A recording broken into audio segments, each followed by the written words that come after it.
Assalamu alaikum jama'a. Barka da fatan kuna lafiya. Wannan bidiyon akan gayu ne wanda su ba san me ke masu zafi ba, ba su san darajar aure ba, wanda ba su san dalilin da isa ake aure ba. Aure fa ba wai karazibi ake zuwa a bugo shi ba, a je kawai a kai dabi a kai goro a tara mutane a shashafa a shafa fati. It is not that. There is a knowledge on its own about aure. In baka sanya ake aure ba, ka samu malamai, ka samu manya wanda suke da ilimi akan aure, ka je ka nema ilimi. Ita mace ba wai zaka aure ta bane dan ta zo ta zauna ma a kicin.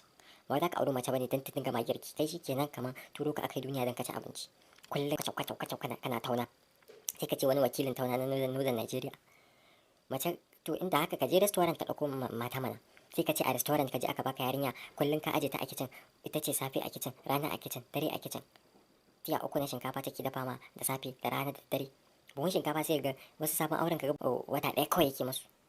Haba dan Allah. Kai da matarka a ce kuna tada buhun shinkafa ɗaya. Aure is not about cooking.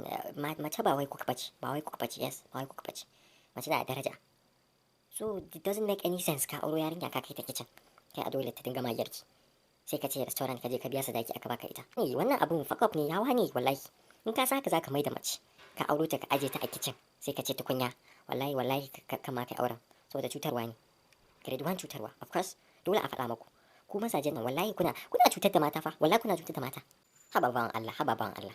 Kai instead of ka aure yarinya ka aje ta cikin AC tana shan raba, ko ka aje ta kasan fanka tana shan iska tana hutawa. Ko ka kai ta kasan bishiya ta sha iskar Allah. Amma kai ka kuma ce ka kai ta kicin ta zauna tun safe har dare tana ma girki, tana girka ma abinci. To baka san cewa bakin nan da zafin wuta da ke moisturizing, da ke intercontinentation wanda yake suffocating, yana sa mata baki. Zafi na sa mata baki. Ka aure yarinya yadda ka ga ashwariya, amma gobe za ka ta koma kamar dumbaru. Wallahi wannan ba rawa bace, dole a faɗa muku. To kin zo gidan miji ne dan ki hutawa, kin zo bane to da haka mana kar ta auren ta nemi aiki a wurin girka abinci mana, ta nemi aiki gidan abinci mana.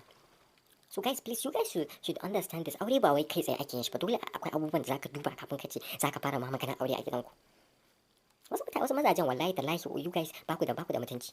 Kawai ka auro mace ka kai ta kitchen. Hatta wata tukunyar ma bata kai ta shiga kitchen ba. Haba. This is really disappointing, idiots. Haba.